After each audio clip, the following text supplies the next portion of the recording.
go into. But Andrew, thanks a million for coming on. As I was talking to you off camera there, I said I'm always so fascinated having historians on, and again because they have such a good finger on the pulse of the common thread that runs through so much of history, which is conflict and war. But I genuinely thought before Russia, invaded Ukraine, I genuinely thought like that war, like we'd hit a higher almost civilian. If you ever look at Maslow's hierarchy of needs, the way he gets up to self-actualization, I thought, whoa, coming out of COVID and all that, I thought we were self-actualizing towards a more complete society.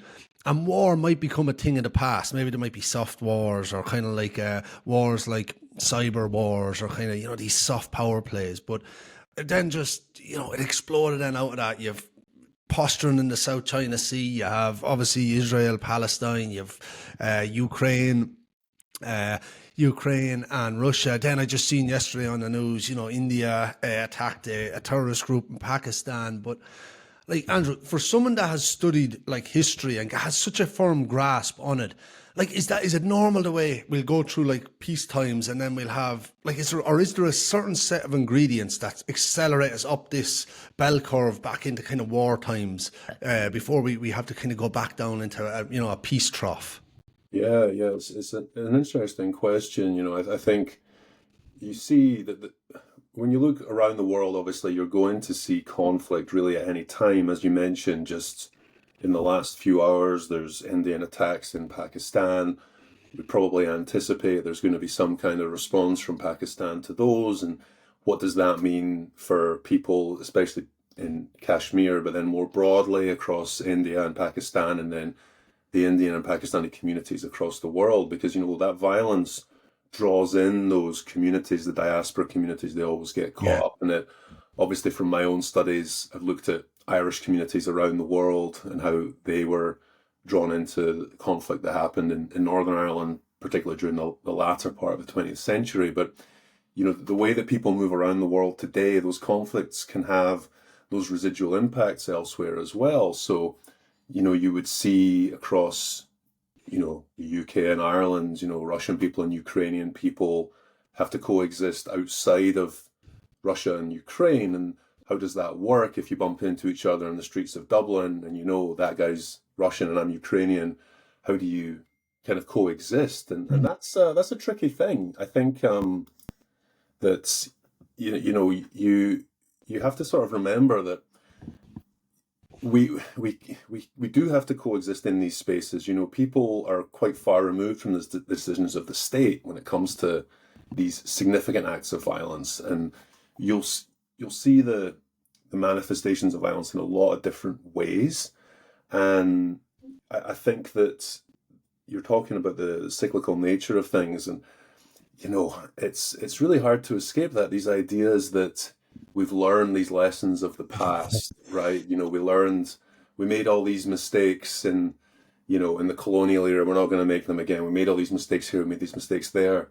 And you don't see people learning anything. There's always this ability to justify actions at any given time, even with all this evidence about, well, what about this? What about this previous example?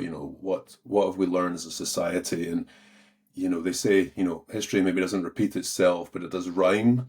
And I think that's kind of a good way of putting it, really, yeah. And Andrew, on that, so if we going back to, previous wars, or going back years and years, into ancient times, it seemed to be so much wars over resource, and that's it.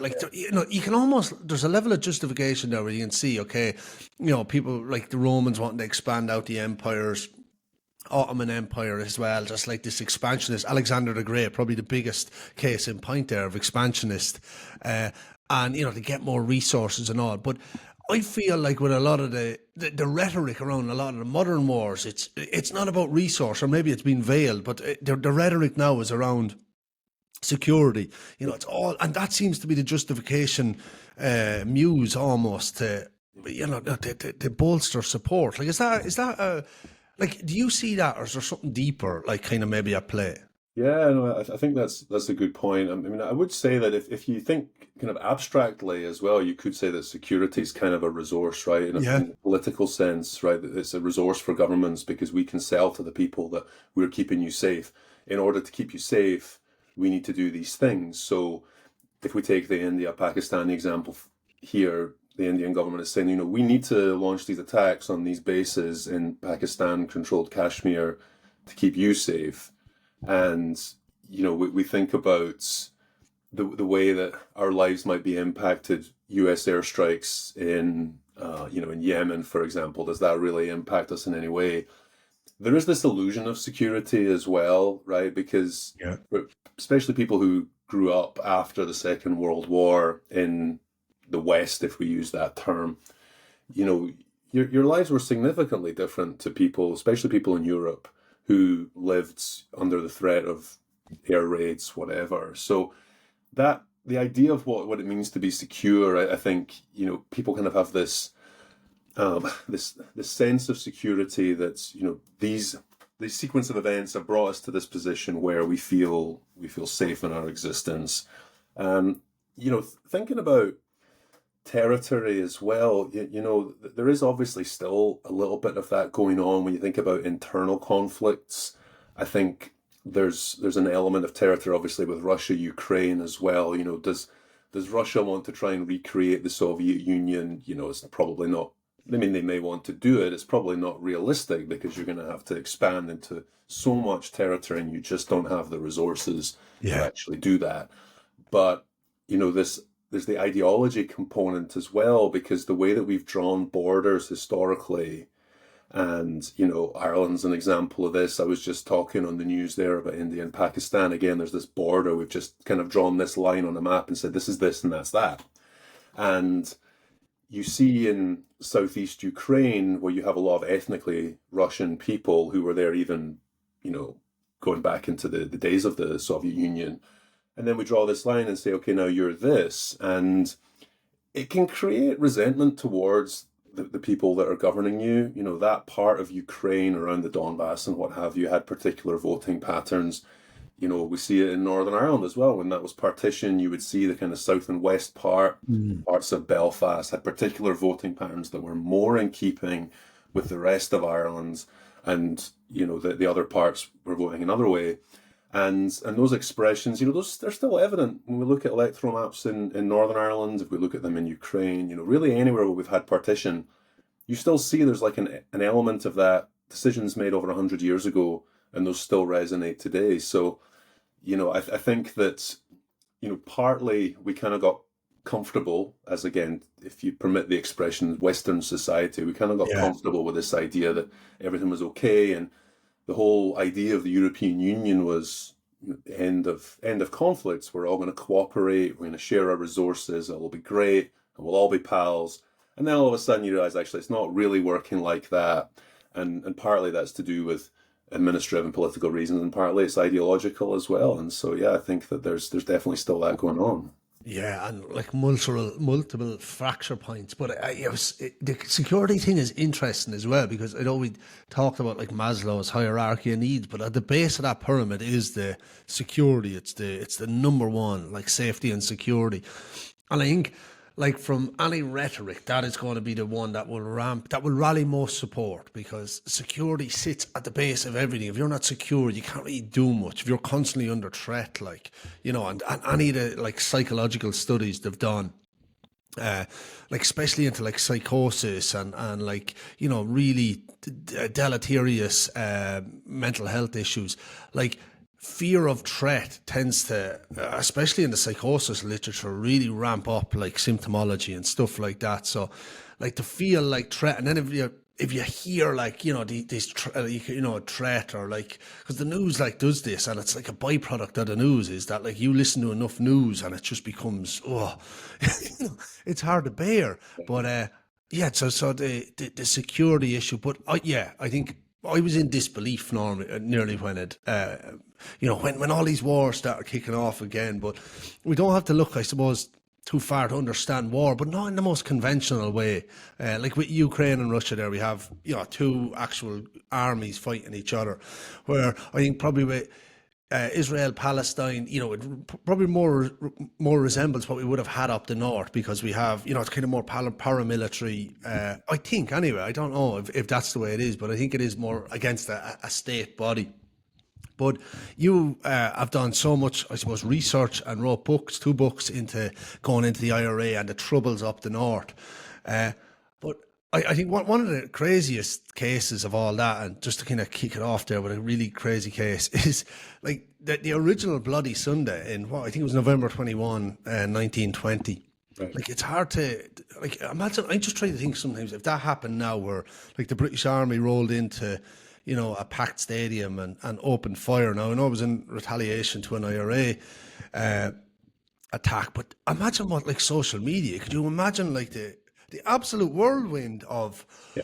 comments and videos and stuff like that? But like back then, like, because you've such a deep knowledge of it, like, how quick did news like that like flow? Because like this must have been a huge crystallizing or bolstering moment for the IRA that like this had happened. That's Yeah. the next generation coming up. Yeah, certainly. It is interesting to think about, when we talk about the last 100 years, 120 years, whatever, in Irish history, you think about, could that happen again in the social media era? And, I wonder, we can be kind of quick to say, well, no, it probably wouldn't because of this, that, and the other. But, we look at police violence in the US, you see police shooting unarmed people who are running away from them, that kind of thing. And you say, well, people are recording that and that's going straight on social media. So would it be different if, people at Croke Park had phones and social media and were streaming it?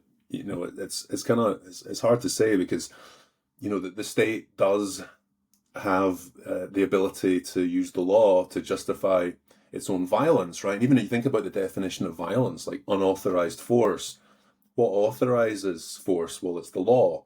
So if you give authority to somebody to commit acts of violence, then really, where's the limit? And obviously we see a few examples of people being punished for going over the top.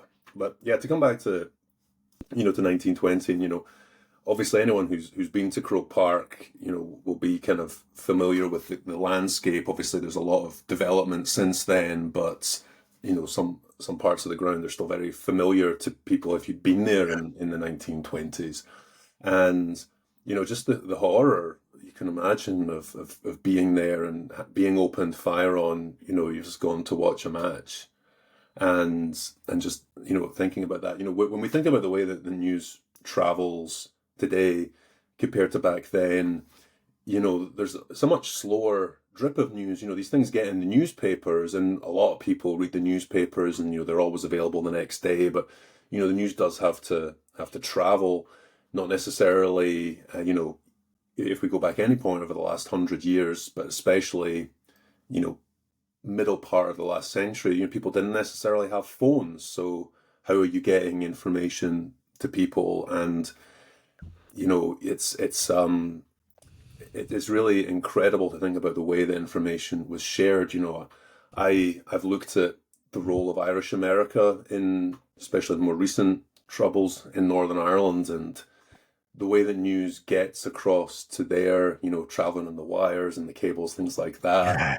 And it's it's completely unrecognizable from the way it is today. And you can see more recent violence. I mean, the one that really sticks in mind is when Leader McKay was killed, and the whole thing was essentially there on Twitter for people to watch. You could kind of see you could see gunfire. I mean, I saw the video that night, and it's it gives you that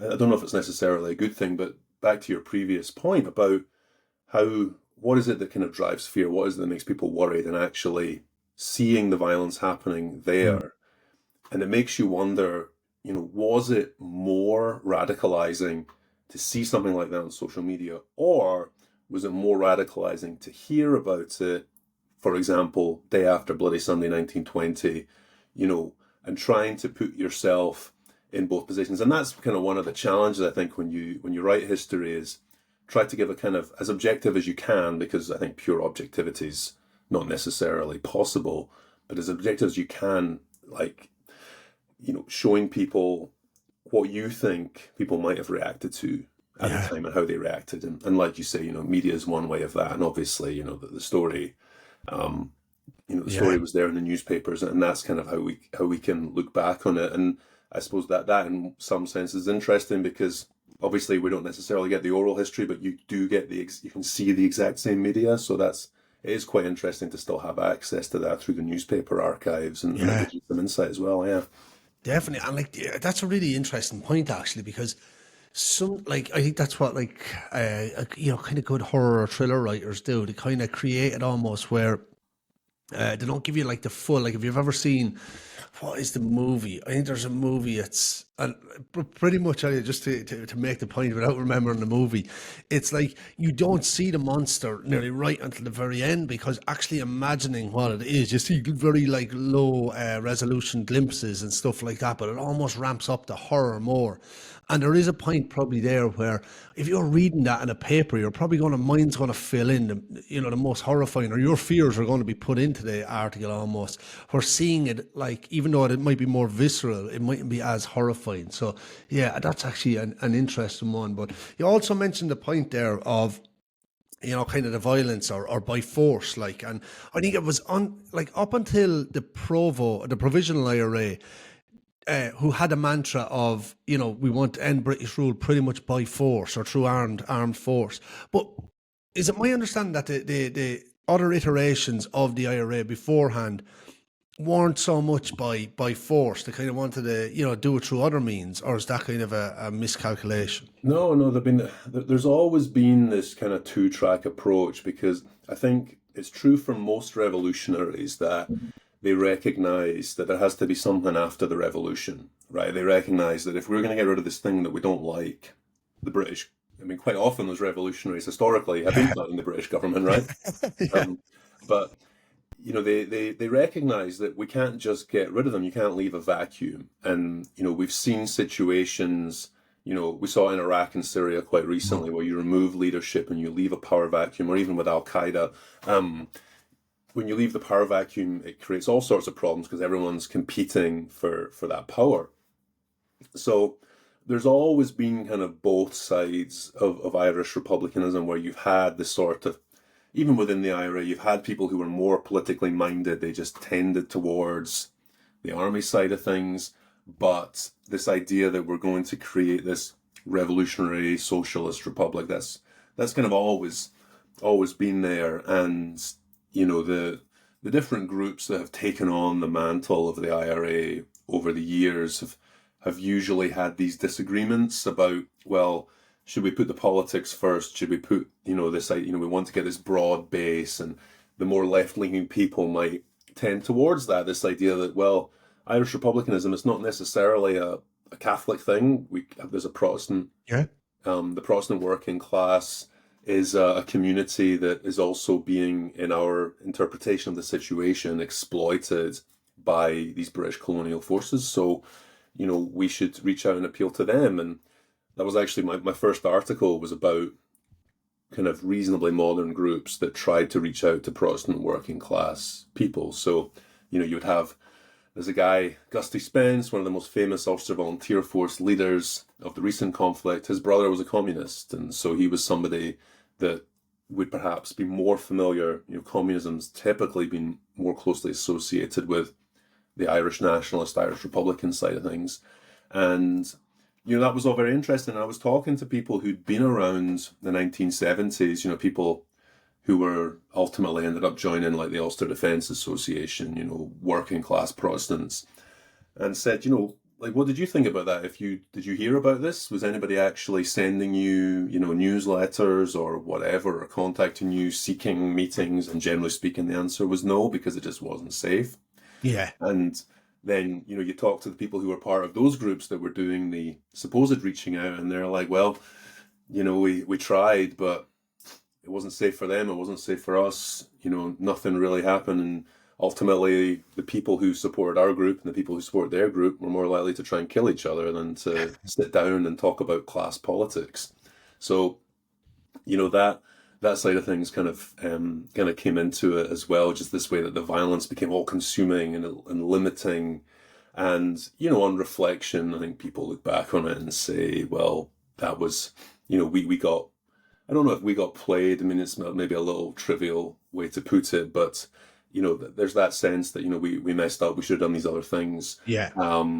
So, yeah, I think certainly, to go back to your question, the IRA broadly has always had people who were different shades of Republican, and also who had different priorities for their time in the movement. There were the people that were there just for the violence, but there's a lot of people, and a lot of the people that I've interviewed who've been in the IRA, especially now looking back on their time, you would say, well, I'm quite political now. Maybe I should have been more political then. So yeah, definitely a mixture. And just even to go back there on one other point, why was the dream always a socialist Irish Republic? Did it come part of the poverty that was in Ireland at the time, or that, typically, Yeah, Irish people just didn't have anything? definitely part of that. Definitely, the inequality. I think that even when we look at contemporary political issues, whether we be talking about Ireland or the UK or USA, wherever, just rising inequality is becoming such a big problem. And, I noticed in my studies that quite a lot of people came to recognize that as being a big problem across Ireland, especially in Northern Ireland. And, a soldier that I interviewed for the book we did on the army in Northern Ireland, he said, and look, this guy became a scholar, was working at a big UK university. And he said, my interpretation of it was that if every house in Northern Ireland had had a TV and a car, the conflict never would have happened. And he wasn't trying to be, again, trivial about it, but what he was saying is, if everybody had had the means and access to those consumer goods, and therefore that level of inequality that pervaded society wasn't there, why would anybody react violently? And I always come back to that when you think about, these issues that we're having, access to housing, cost of living crisis, that sort of stuff, the number, increasing numbers of billionaires, government's reluctance to put wealth tax in. And I always think, there's a lot of stuff happening that you can see as being radicalizing for people. Yeah. And this was the case in these situations that I've studied. And, there's other scholarship on radicalization that supports this idea of just access to resources. And I think that's an important thing as well. Yeah, and you see that where there's systemic governmental inequality nearly and you have it probably more out in countries maybe where there's more religious groups, or where one is deemed better than the other, or one is given more than the other, or has certainly more access to opportunity than the other. You see they're going to be hotbeds for war, because there's a sense of injustice, I think, that boils under the skin, that eventually just manifests out into violence around conflict. Yeah, definitely. I think about some of the classes that I've taught. I did a class on genocide, so that was a really, really dark kind of topic to be covering.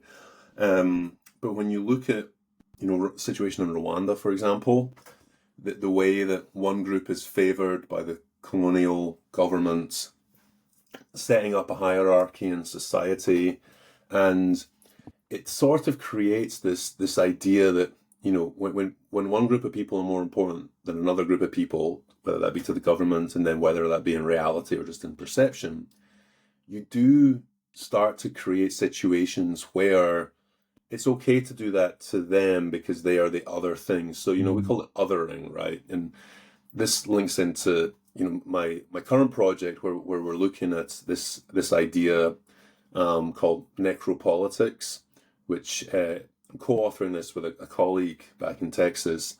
And basically necropolitics is kind of the idea, it links into critical theory, right? Where basically, under critical theory, governments create laws to protect power.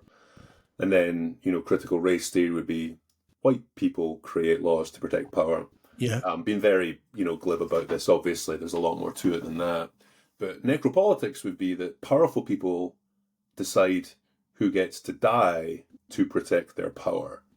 And so there's this political theorist called Achille Mbembe, who's Cameroonian. I think he's based at a university in France. So he came up with this. He wrote a book called Necropolitics.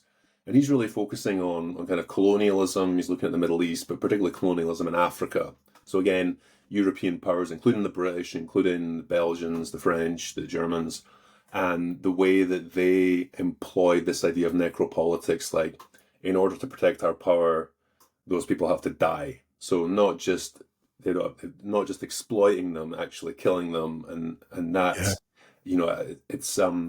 it's a really, I mean, it's a disturbing thing to look at, but it's an interesting way to analyze because, like you said earlier, history is so violent and people have been killed excessively, often by the state or by people, in conflicts that are directed by the state, and that's what we're trying to explore. Yeah, and like that is the absolute terror of tyranny, or dictators, is that someone's going to get voted in or going to be able to like rally enough support to take pretty much to take a country or a state by power.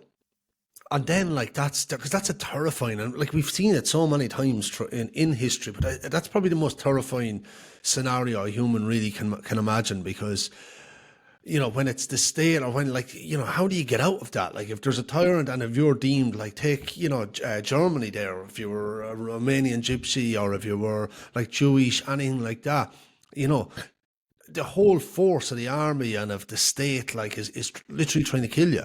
Yeah. I think that's just terrifying. It's terrifying to imagine, but it has happened so many times throughout history.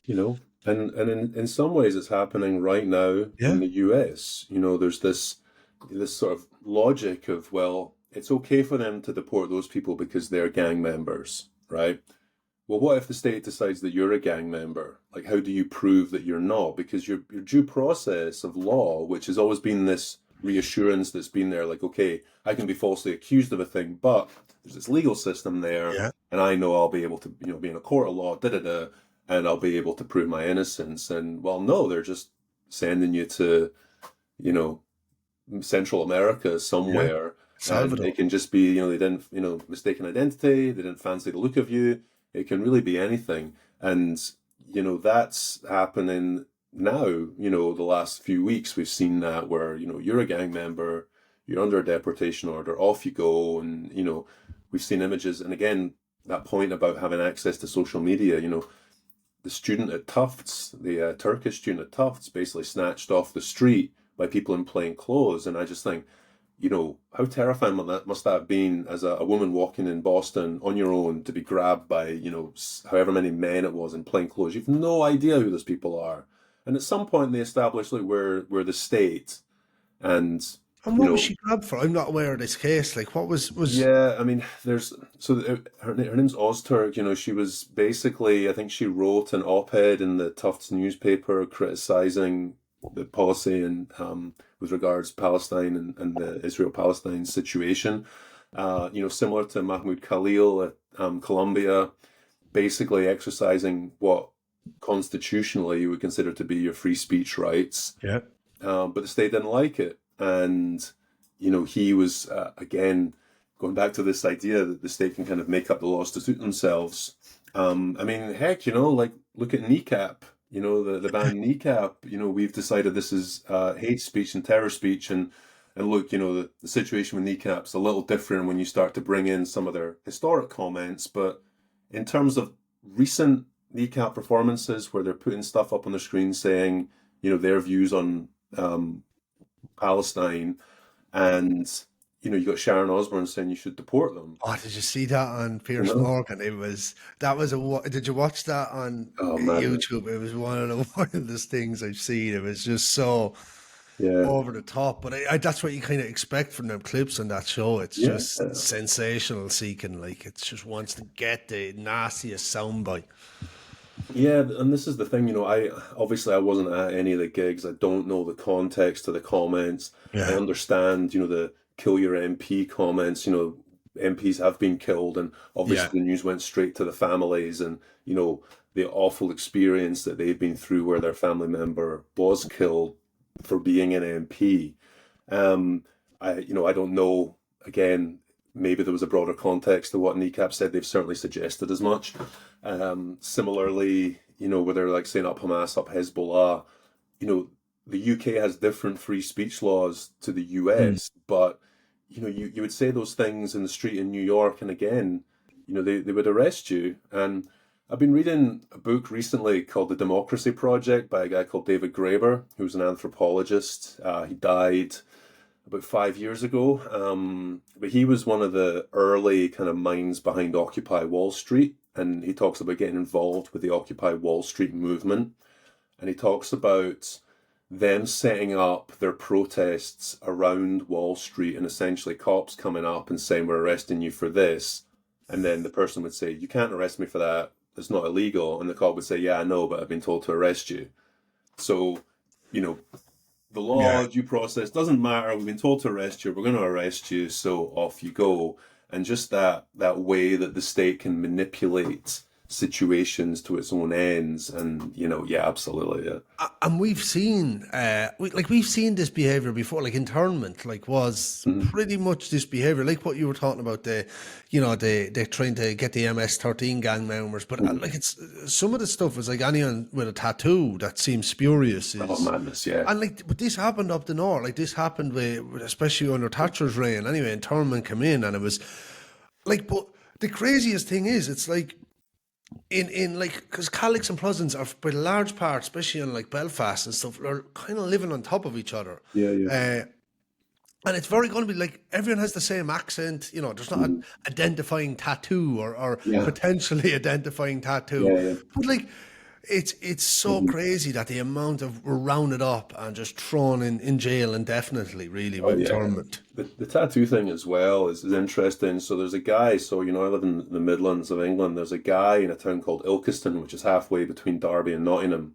He's actually on the Homeland Security database.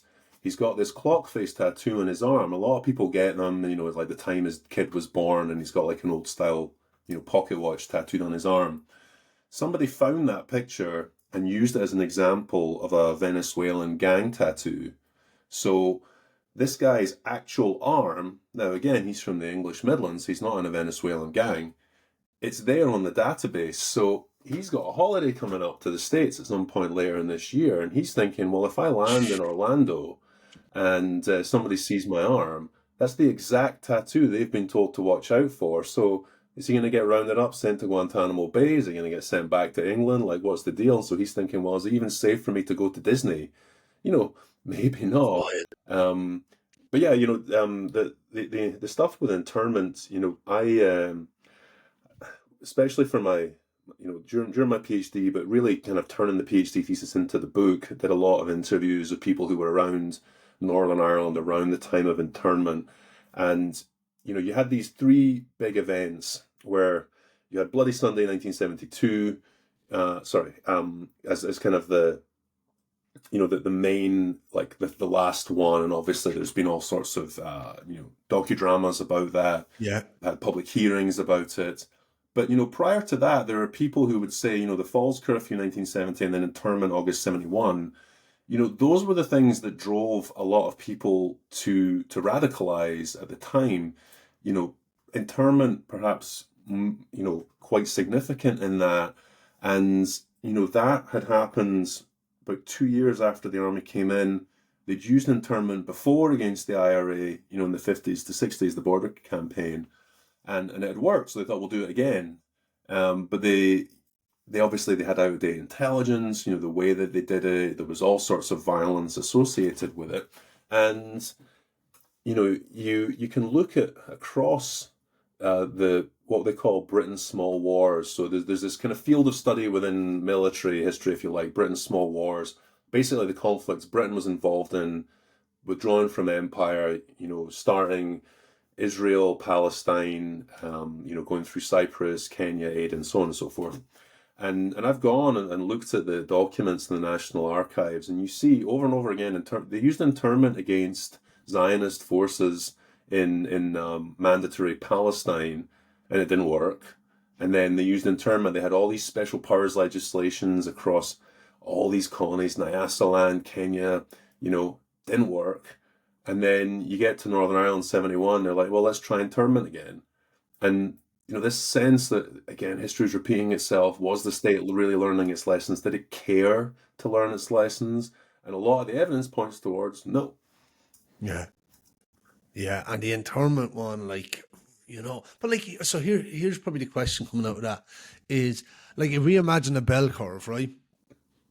We have the Bloody Sunday, the second one, what was it, 1972, I think, or 71. Yes, But we have that, we have internment, we have so many of these, episodes that are, almost radicalizing normal people for just like average people in the population side that would have been living, say, in Catholic families and all that, that would have no, probably violent streak or anything like that, but are drawn into it because they see such injustice, right? So this is going up in a bell curve, all these instances.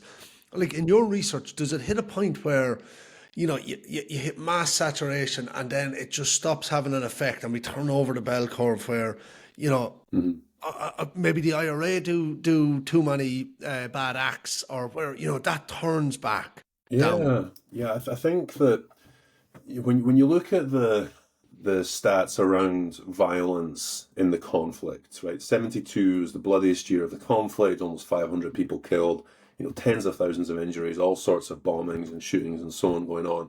Most of that is tied into that sequence of events, internment, Bloody Sunday.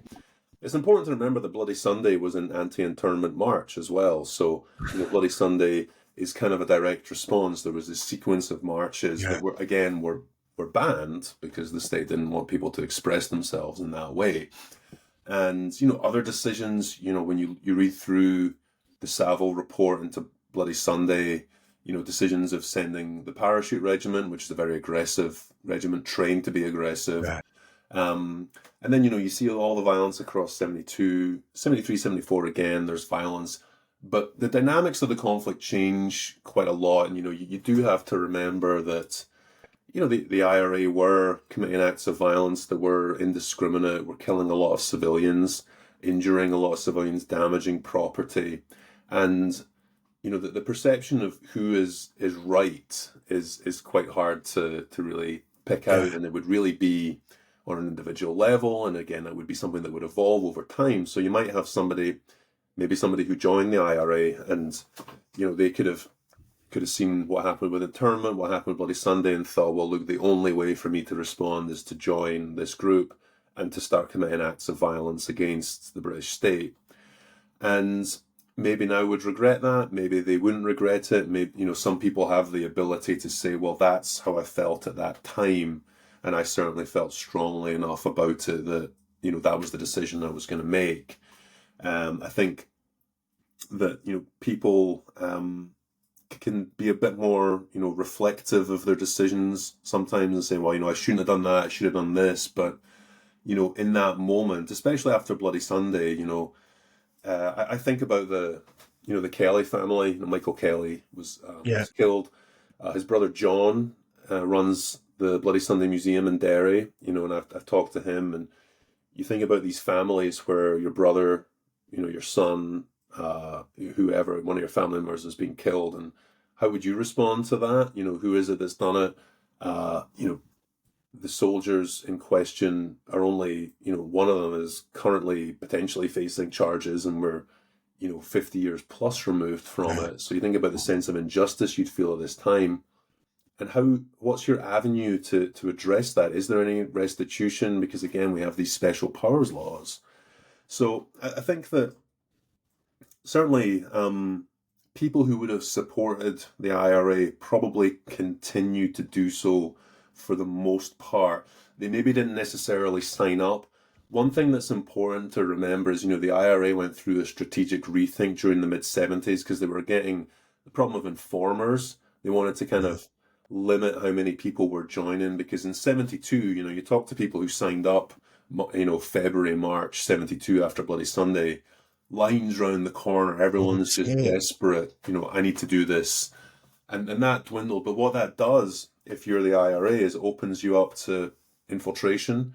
And, the British government, were desperate to get agents into these organizations. And this is stuff that, again, they'd done historically. Frank Kitson, who I think he passed away like last year. He wrote a couple of books. He was a brigadier early in the conflict, so he was quite influential in British thinking. He has these low intensity operations and gangs and counter gangs. And in gangs and counter gangs, he's talking about ways that they were trying to tackle the Mau Mau in Kenya. And again, this idea of infiltration and agents. So the IRA changed its recruitment a little bit. But by that point, you had other groups that you could go and join if the IRA wouldn't let you in and you wanted to plant bombs or shoot at soldiers or police or whatever. And that was available to you. You didn't have to go through the structures of the IRA. And many people did. And that also, I think, helped to perpetuate the violence a bit. And then you kind of see those like competing ideologies within Irish Republicanism, and often they would end up in feuds with each other because we're fighting the fight and you're not, and that happened. Well, I haven't heard of that one before. So, like, so outside the provisional IRA, was there like, maybe for want of a better word, like other gangs, or like were they actually other paramilitaries that were operating with like different desires? Yeah, so you have the provisional IRA and the official IRA split from one another over the turn of the year 69 into 70, and there was a huge disagreement. Back to a previous point, socialist politics was one of them. The provisionals, the provisionals felt, we want to be a little bit more kind of militarily radical.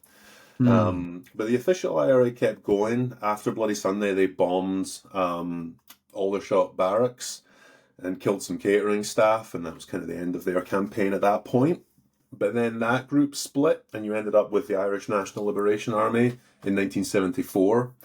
And, they conducted some highly significant operations. The one that really would stick in my mind was when they bombed the House of Commons car park. They killed Éire Niamh, who was Thatcher's main advisor on Northern Ireland at the time.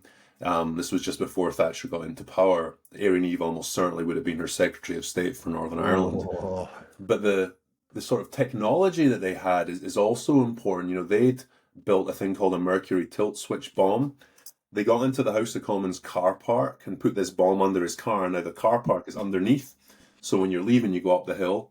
The mercury tilt switch, essentially the mercury just flows down, completes the circuit, the bomb goes off.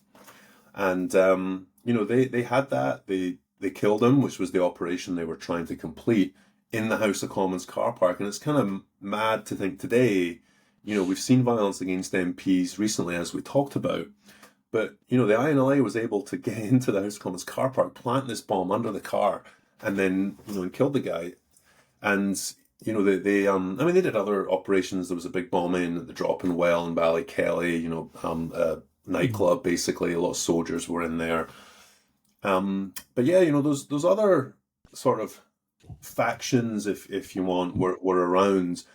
Usually what happened, though, and I wrote a paper on this a couple of years ago, was at some point those organizations experienced what we call a decapitation.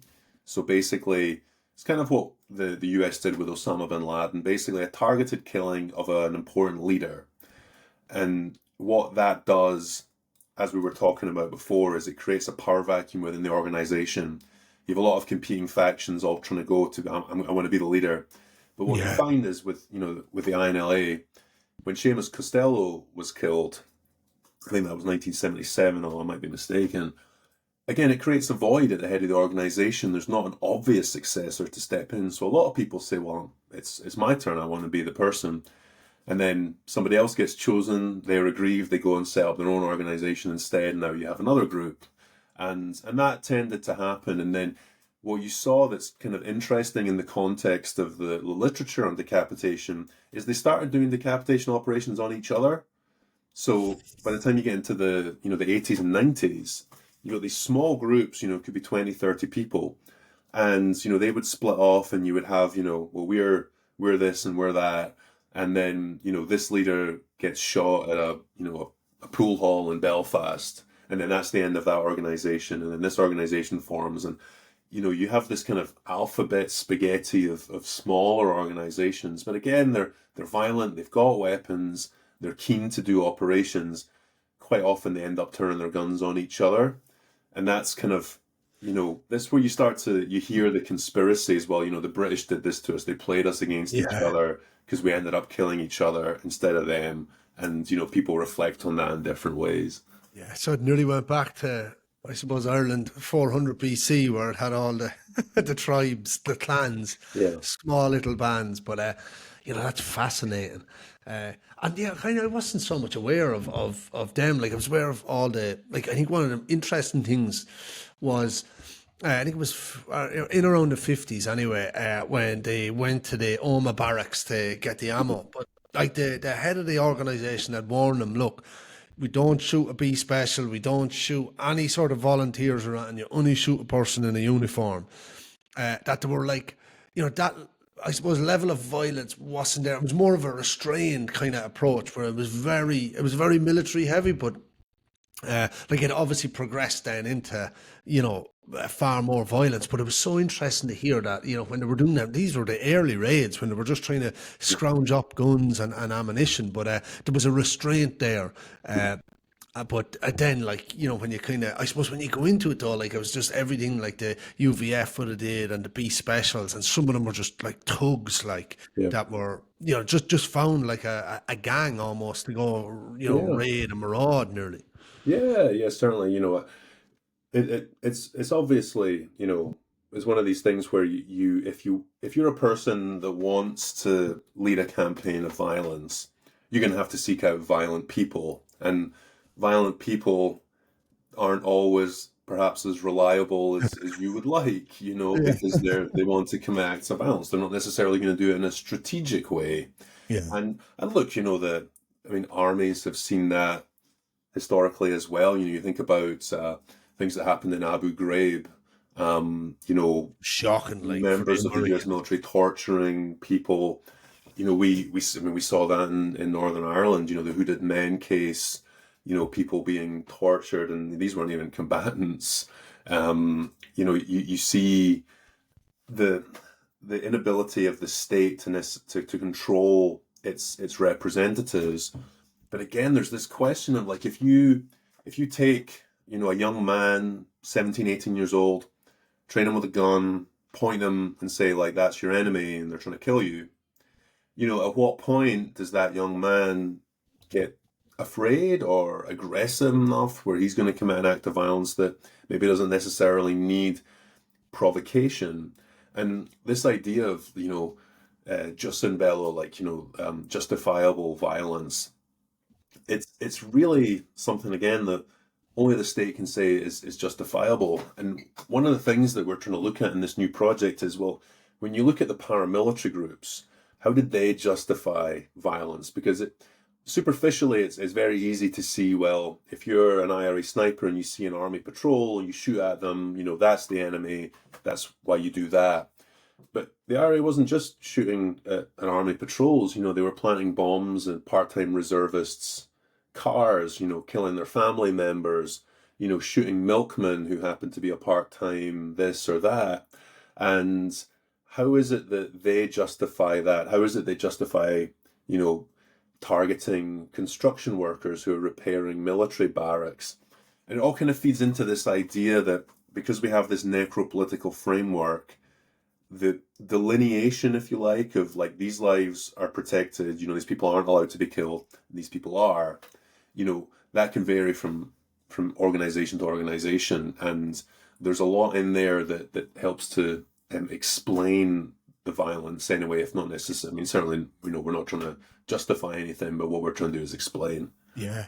And like the thing is there, like I think with a lot of like regimes like that where they're at war, like definitely Hitler did it and stuff, where it's the complete and utter dehumanization of the other side.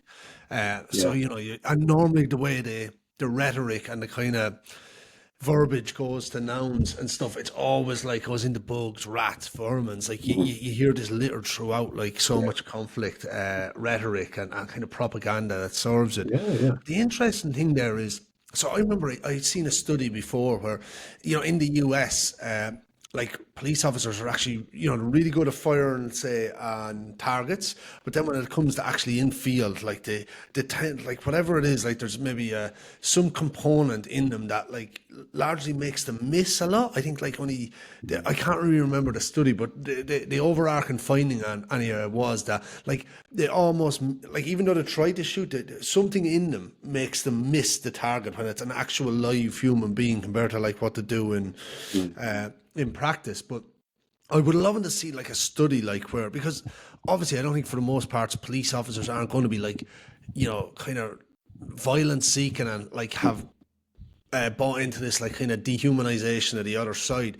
But I'd love to, it'd be fascinating to see a study like of when it comes to, these armed conflicts, especially in guerrilla kind of warfare, like what's the hit rate compared to like the Yeah. cops that don't have that maybe dehumanization component almost. They're Mhm. looking at the us with like utter disregard. Yeah, yeah, absolutely. And when you think about, the way that people can, commit acts of violence against one another, and when you're using a gun, it's obviously a little less personal than, if you're fighting somebody up close and you're going to attack them up close.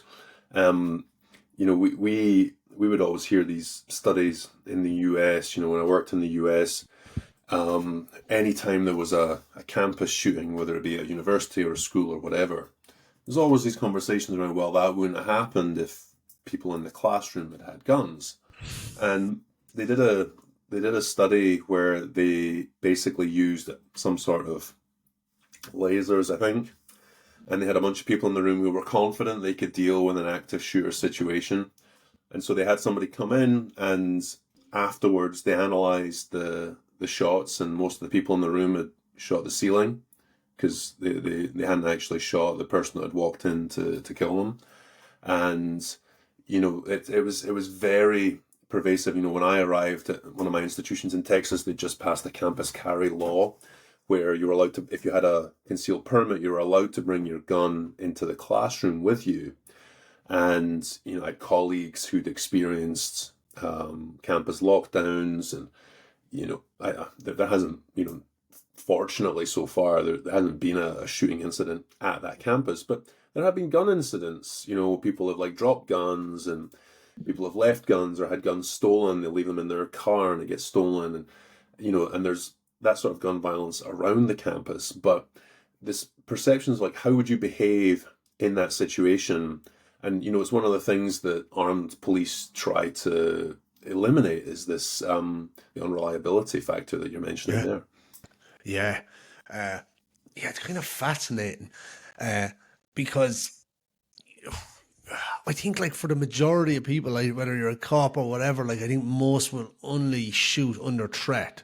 And like this is where there's probably a big distinction and kind of uh, a really unusual distinction where like the trouble is because I actually had to look this up like to see what was it a war, but it's very hard for like to classify as a war because it's more of a guerrilla war. But like, what's your understanding like on like guerrilla war? Like, where does it even take its name from? Like, guerrilla warfare or like a guerrilla war. Yeah, yeah, yeah. Certainly, the definition of the Troubles is an interesting thing. Like, how do you classify it, right? Because certainly, the IRA would have considered they were at war, but you know, did the British Army consider they were at war? Certainly, they sent their the fact that you're sending in troops kind of suggests that you're in a war rather than just kind of having the police.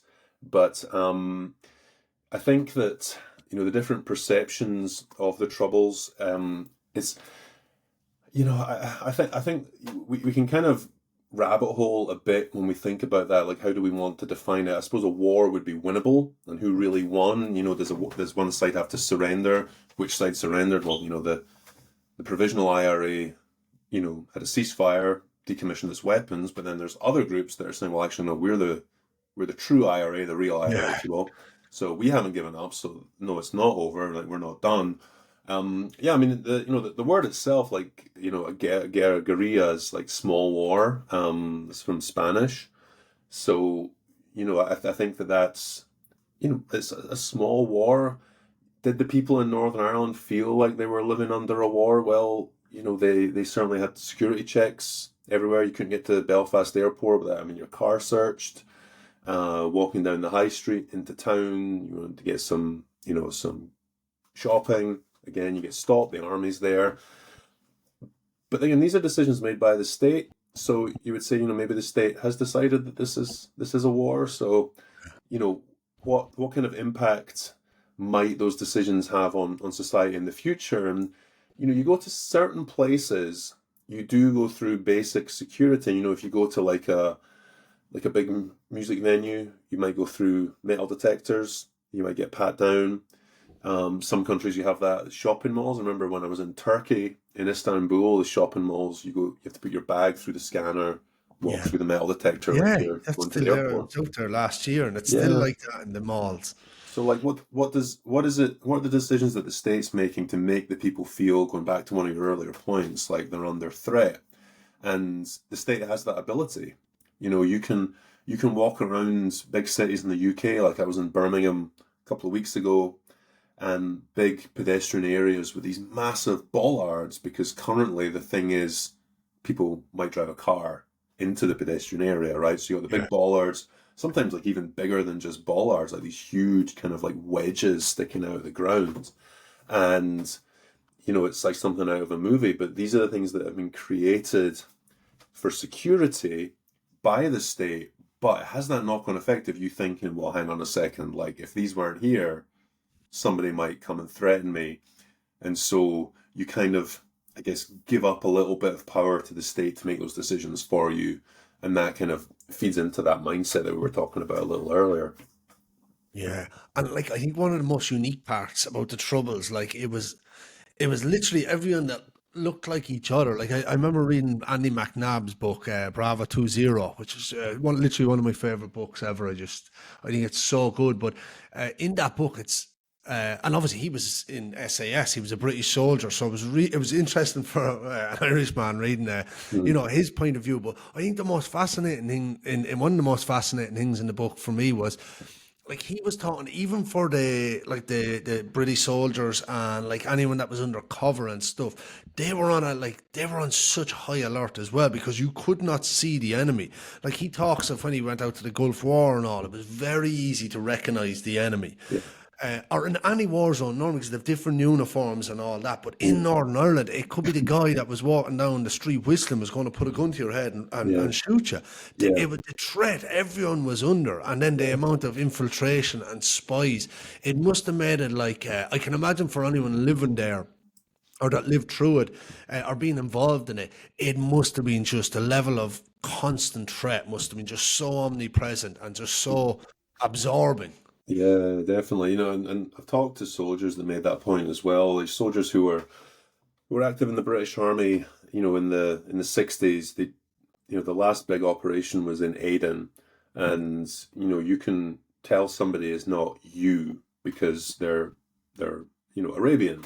Their skin is different color hair. They speak a different language, and then these are people from towns like Hull, Liverpool, Manchester, Glasgow. They're landing in Belfast, which looks exactly the same as the cities that they're from. The people basically look the same. They sound a little bit different, but it's like, yeah, exactly like you said. Who's the enemy as such? And the early on, the soldiers kind of were having I wouldn't say a nice time, but they would go out to bars in the city centre, and that all ended. When the three Scottish soldiers were kind of taken from a city centre bar and then executed on the side of the hill in Belfast, they thought they were going to a house party, and that kind of put an end to this idea that soldiers can just kind of go off and socialise, as had been pretty standard. A lot of soldiers, if they'd been in Germany, for example, they do their duties on the base. They go into town, have a pint, come home, or come back to the base, and then they try to do that in Belfast. And because again, you can't identify who might be a threat to you, the IRA were using honey traps. But even just a couple of guys are like, oh lads, you want to come to a party, and like, yeah, that sounds great. They're 17, 18 years old, away from home for the first time. don't really have their wits about them, and then they end up being killed. That changed, when the Fusiliers were killed in 71. That started a lot of calls for internment, and people were saying, okay, now, this is wrong now, like this has gone too far, this has to change. And, let's do something aggressive. Let's give up a little freedom in exchange for what we want in terms of aggressive action. And yeah, like soldiers, obviously some soldiers met future wives in Belfast and married people, not necessarily just Protestant women, like Protestant and Catholic women. Sometimes they stayed there. But you talk to people who'd been in security type jobs, in the 70s and 80s, and they still have that residual routine of checking under their car, backtracking on themselves, making sure nobody's following them, all that sort of stuff. And that, is that sort of post-traumatic stress response is there for people who even had relatively mundane experiences of the conflict. Yeah, there's that hypervigilance there, and like but again, that's a staying threat, and like I think the worst type of threat is to know it's coming, but to not know where it's coming from. Yeah. And but I suppose, like, in your estimation, from all your kind of depths through history, like, was there any point in the conflict where England was going to do ball, or like was there? Was the IRA going to be successful at any point, or no? Was it just we're going to hold it out? Like, what was the sentiment like in leadership over there? Yeah, certainly they didn't want to lose, and particularly once Thatcher came in, the IRA, Irish Republicans, the INLA had killed Éire Niamh, so she was determined not to lose Northern Ireland. But during the 70s, there was a bit of indifference to it. It was kind of seen as more trouble than it was worth. The British economy wasn't in a good place, spending a lot of money on security and all sorts of other things in Northern Ireland. The reality is that the Republic of Ireland wouldn't have had the capability to maintain security in Northern Ireland either. It would have been a real struggle. The IRA would have, in a sense, won, but it wouldn't have been in power. It would have had to then somehow overthrow, the Dublin government, however that would happen. But you've also got to deal with the violence from the loyalist paramilitaries, who were big, and they were big in number. The violence would have kind of switched. The anti-state, they were pro-state when Northern Ireland was part of the UK. Had it become part of the Republic of Ireland, they would have been anti-state, and they still would have existed. The Irish government wouldn't have had the same military might that the British had. They wouldn't have had the same intelligence operations. So it's perfectly conceivable that had that happened, had Britain agreed to kind of give Northern Ireland to Dublin, things would have been bad in different ways. But yeah, certainly there was talk that they were quite happy to hand it over, and Dublin was like, hang on a second, this isn't something that we're capable of. Yeah. What's evolved over time that I think is kind of interesting is a kind of sense of Northern Irish identity that is a little bit, it's a little bit separate from British and Irish identity. Obviously, Northern Ireland's been around for over a century now, so there's there's lived experience of this part of the world, and shared identities that bridge the nationalist and unionist communities. And when you look at survey data from the way that people perceive themselves, an increasing number of people are perceiving themselves as being Northern Irish. There was obviously a threat when Brexit happened that could change in some way dramatically, but what actually has happened is quite a lot of Northern Irish Unionists have claimed Irish citizenship and got their Irish passport for practical reasons, because they don't want to have to do the big line when they go on their summer holidays, and the Irish passport gives them that. So it doesn't necessarily mean that they now view themselves as sort of Irish in the same way that their neighbours on the other side of town might. But these things, I think, start to chip away at that kind of strong loyalty to the idea of the UK that would previously have existed. And, there's definitely some some scope for change over time if if the will is there. And it's kind of hard to say how that might evolve. A lot of people would expect there be some kind of a referendum on, or a border poll as they call it. But Yeah. what we saw with the Scottish independence referendum is that people, there's still that small c conservative, like people are a little bit afraid of those big changes. Does the UK welfare state, is that perceived as being more reliable than the welfare state in the Republic? And, these are the big questions that have to be overcome. So I'm not sure that that's something we can predict accurately, but there's definitely that talk around it, and that's a big Yeah. evolution from where we were 30 years ago. Oh yeah, definitely. One of the really interesting points I'd read before was, like going into the 50s, like, after Ireland did get like its own government, but like I think it was at something like 500,000 people had emigrated, like poverty was still rife and stuff like that. So it took a long time for them to kind of get up and going compared to like Ireland we see now. Yeah, yeah. But it really brings up an interesting point because obviously so many of the people would have emigrated to America. Uh, there would have been a great connection. But I'd read like that because Ireland didn't go fight in like World War Two, and S-Plan actively like supported the Nazis and stuff like that.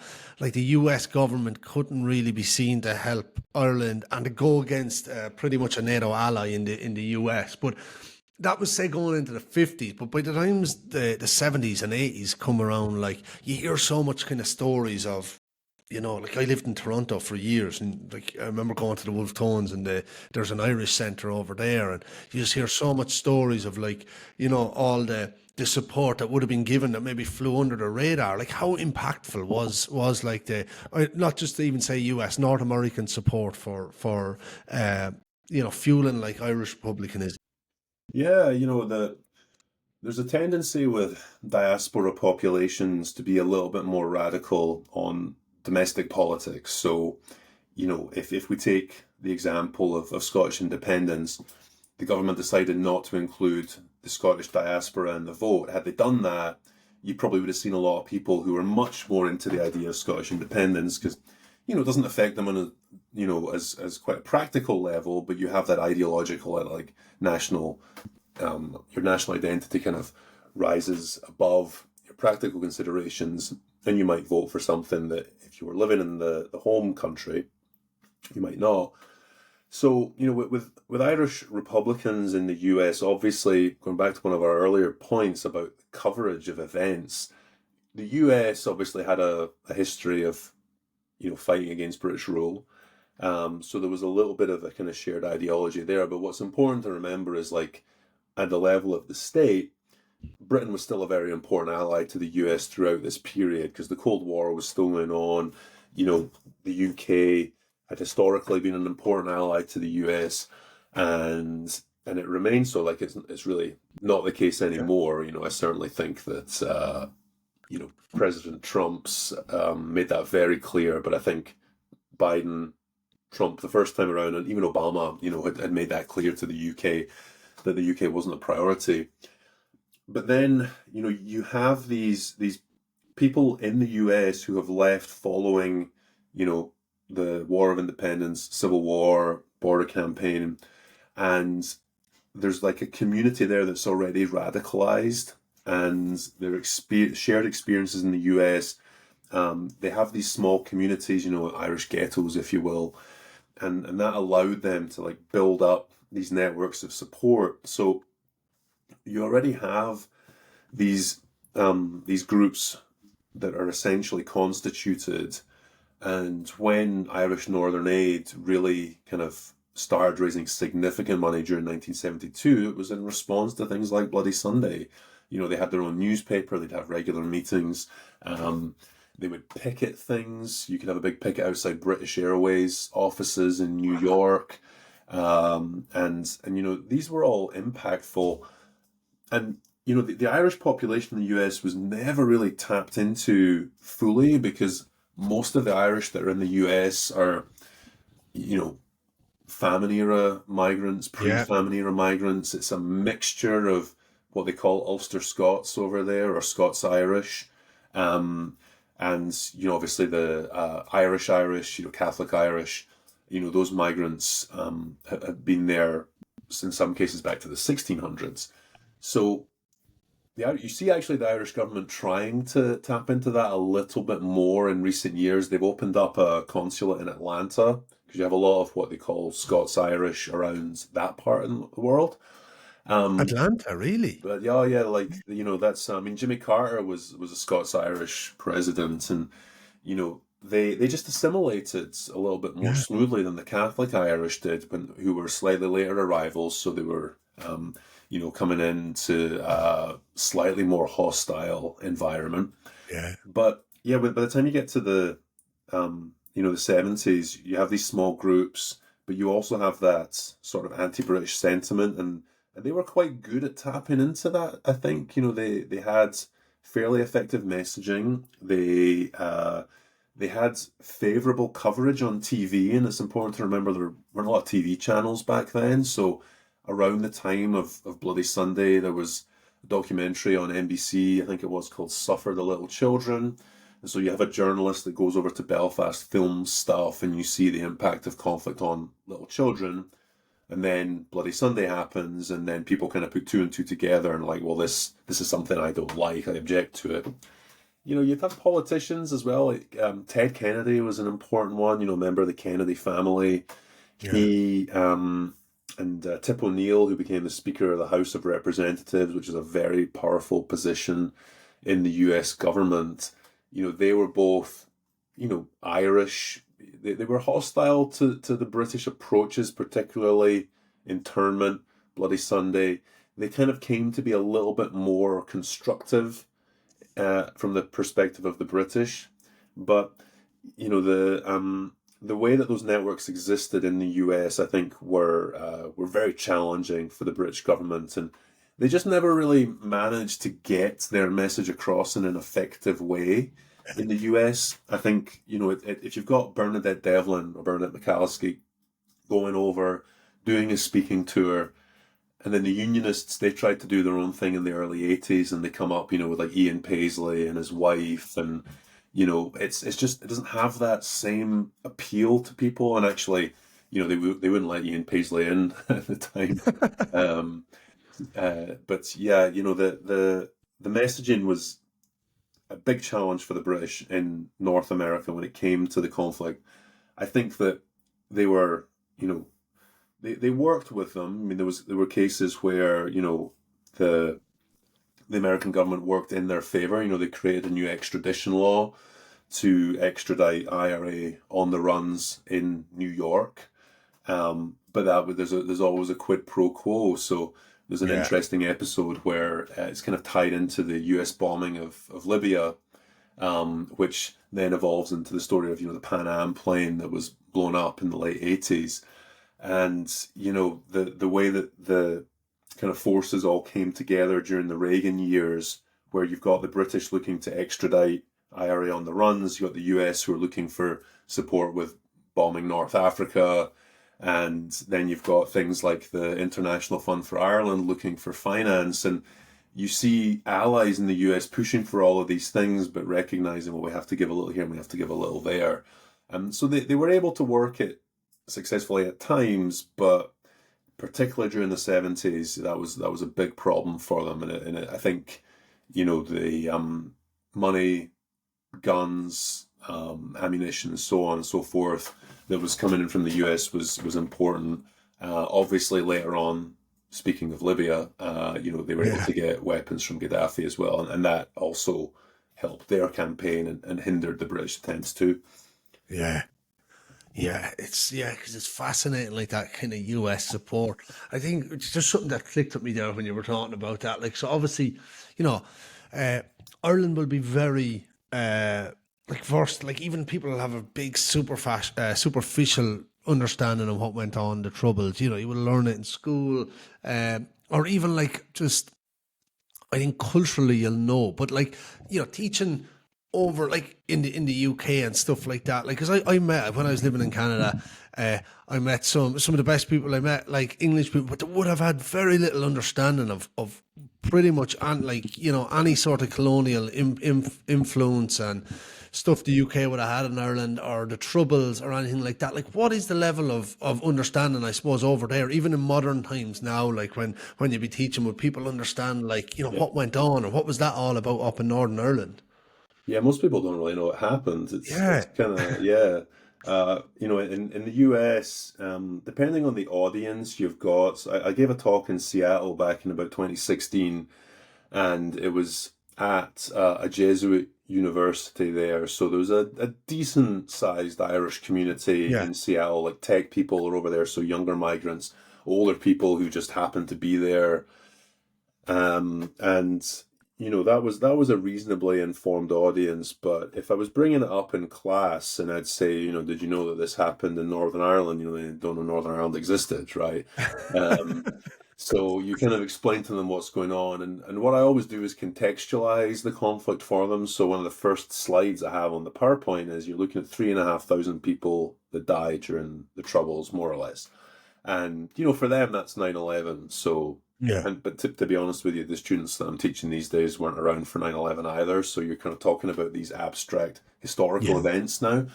And that's a big transition for someone who teaches kind of political history. It's like, do you remember stuff? And increasingly, students these days are born in the mid 2000s. So, I'd say, okay, so 3,500 people. Well, Northern Ireland's a small place, population million and a bit, up to 1.5 million. If you extrapolate that level of conflict to the entire US and imagine the conflict happened on the same scale, you're talking about 500,000 dead. So, when you put it Yeah. in those terms, they can kind of see the scale of the conflict. And it's interesting to put it in that context because, the US has had levels of violence, for every day, every week, there's some sort of violence going on, but it hasn't gotten to that point as Northern Ireland did during the late 1960s. Why is that? What is it that keeps conflict from arising in the US to that level? There's all sorts of various provocations happening, irrespective of your political or your ideological outlook. And I think it's important to consider because if you were to have a conflict on that level in a country of 400 million guns and with people who are incredibly, divided at this moment in time, I think it'd be a point of concern. So, that's something that I think is important that people consider when we look at the history of Northern Ireland, because this did happen. And, these were the consequences of it. This is the scale of the violence that we saw. And, it's definitely, there's lessons there that we should embrace. Oh, definitely. And that's such an interesting way of putting it, because I would have never thought, like, because yes, like 3,500 might sound like more scant to, to that American population that has what, 350 million. But Yeah, more or yeah, less. I think contextualizing it like that gives it more of a, kind of a realism for them. But I suppose to finish up and all, Andrew, because it's just been a fascinating conversation. But if you were to meta-analyze almost all the interviews kind of you would have did with in category A, like all the Republican side, and maybe category B, like the soldiers kind of loyalist side, like, thinking back at all them, like, what's the lasting impression, say, for each that you would have garnered through all that interview and all the learnings? Like, Yeah. how would you contextualize that? Yeah, just how ordinary people were. When I talk to people about, terrorism, for example, when I do a class on terrorism, one of the things we ask is like, what does a terrorist look like?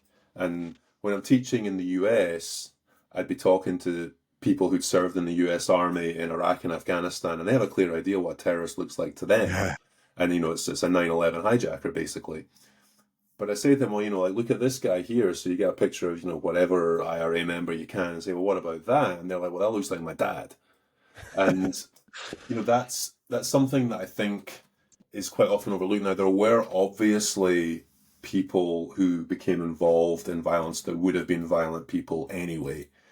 But I think there's an element of, if you were born in the UK in, say, 19, the mid 1940s, if you were to transplant yourself from being born in, say, Nottingham in 1946, 1947 to a Republican area say, Belfast, or a working class Catholic area, would you have joined the IRA if you had experienced this and this and this, and you'd seen this and this and this? What would you have done? And it's something that, challenge the students or the people that I'm talking to think about, because, that I think like a lot of the people are just incredibly ordinary, and then they fell into these sort of exceptional circumstances. Thinking about the soldiers as well, the British Army was a good career for people. They, you get to travel the world, you get to, go and sun yourself in the Middle East and, do these security operations or whatever. And, if you were a working class boy growing up in, say, Glasgow or Hull or Liverpool or any city, there was a good chance you wouldn't join the army, especially when the economy wasn't necessarily great and there maybe weren't opportunities for you, because that was always there. And Northern Ireland was kind of seen as like a safe thing to do. So, they sort of fell into these exceptional circumstances as well. And again, you have to sort of think like, how would you respond if those things were happening in front of you? Yeah, and like just to end it, like was like do you get a sense of regret on either side? Like that, what do they amount for, or all the violence, or like I don't want to say remorse, but even on the soldier side, like there was some atrocities. Like, is there an emotional or a human kind of cost that that you Yeah. see permeate through? Yeah, I think definitely there's regrets. I think that in some instances people would still blame other people for the things that they experienced, and I think that can be quite reassuring. Like, well, yes, I saw these things and these things happen, but it wasn't my fault. If this wouldn't have happened if that other person had done this thing. But those experiences, I think, sort of stay with them, and you definitely see that. I would say more so what I've seen is people who were in the IRA would regret what they perhaps were involved in some level. There's maybe more of a tendency to feel like the IRA didn't accomplish anything. But that wouldn't be true of people who went on to join the so-called dissident groups. They were like, well, I'm still involved. I'm still trying to do this. I think people who are soldiers, I don't see that as much. I think that they kind of see, they were given a job.